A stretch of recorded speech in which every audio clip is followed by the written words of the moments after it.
भारतीय जनता पक्ष असेल किंवा त्यांचे समविचारी पक्ष असतील, यांच्या पायाखालची वाळू आता सरकलेली आहे. हरियाणा आणि महाराष्ट्रातल्या निवडणुकांच्या पार्श्वभूमीवर त्यांना आता माहिती आहे की त्यांनी किती काही योजना आणल्या तरीही मतदार त्यांच्याकडे जाऊ शकत नाही.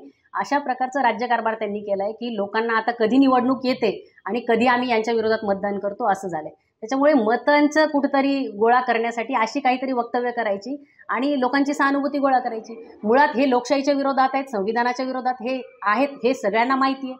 आणि ते आज जी भाषा बोलतायत किंवा वारंवार बोलत आले त्याच्यावरून तर त्यांनी ते लोकशाही मानत नाही, गुंडशाही मानतात, हे त्यांनी वारंवार सिद्ध केले. बुलढाणेकरांना त्यांच्या गुंडशाहीचा खूप अनुभव आहे आणि मला असं वाटतं की बुलढाणेकरांसाठी हे काही नवीन नाही आहे. फक्त बुलढाण्यातले लोकसुद्धा निवडणुकीची वाट पाहत आहेत, ते त्यांना जागा दाखवतील. छाडण्याची धमकी दिली आहे आणि चिप छाडणाऱ्याला 11 लाखाचा पुरस्कार देण्याची घोषणा केली. आपण कसं पाहता येईल? आमदार संजय गायकवाड अशा पद्धतीची चुकीची आणि चिथावणीखोर भडकाऊ वक्तव्य करण्यामध्ये माहीर आहेत. हे बुलढाणावासियांना आज काही नवीन वक्तव्य नाहीये, परंतु देशाच्या विरोधी पक्षनेत्याच्या संदर्भात असं वक्तव्य जर आमदार संजय गायकवाड करत असतील तर ते चुकीचं आहे. त्यांच्यावर गुन्हा दाखल करण्याच्या संदर्भात आम्ही सुद्धा पावलं उचलणार आहोत आणि राज्याच्या मुख्यमंत्र्यांनी माफी मागितली पाहिजे या संदर्भात. या आमदार संजय गायकवाड यांनी या जिल्ह्यामध्ये अनेक दंगली घडवलेल्या आहेत, त्याचा पुरावा सुद्धा अनेक ठिकाणी आहेत, त्याचे साक्षीदार अनेक लोक आहेत.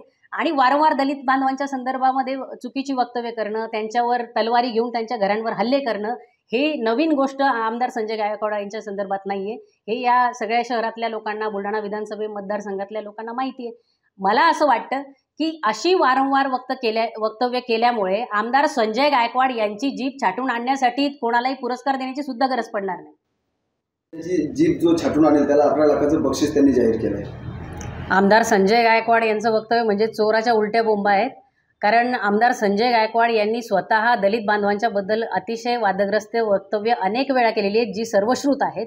आणि भारतीय जनता पक्ष आणि त्यांचे समविचारी पक्ष हे वारंवार आरक्षणाच्या, संविधानाच्या आणि त्याचबरोबर लोकशाहीच्या विरोधात आहेत. हे वारंवार सिद्ध झालेलं आहे. भारतीय जनता पक्षाने लॅटरल एंट्रीच्या माध्यमातून अनेक IAS अधिकाऱ्यांच्या नियुक्त्या केलेल्या आहेत, हे देशवासियांना सगळ्यांना माहिती आहे. या उलट काँग्रेस आणि राहुलजी गांधी यांची भूमिका ही आरक्षणाच्या बाजूनीच राहिलेली आहे. त्यांच्या वक्तव्याचा चुकीच्या पद्धतीने विपर्यास केला जातोय. राहुलजी गांधी यांनी काँग्रेस पक्षाने वारंवार मागणी केली की ती जातीनिहाय जनगणनेची. आणि अमेरिकेमध्ये सुद्धा राहुलजी गांधी हे बोलले की दलित बांधव, आदिवासी बांधव, OBC बांधव यांना सामाजिक आणि आर्थिकदृष्ट्या जोपर्यंत न्याय मिळत नाही, समान हक्क अधिकार मिळत नाही, तोपर्यंत आरक्षण लागू राहील भारतात.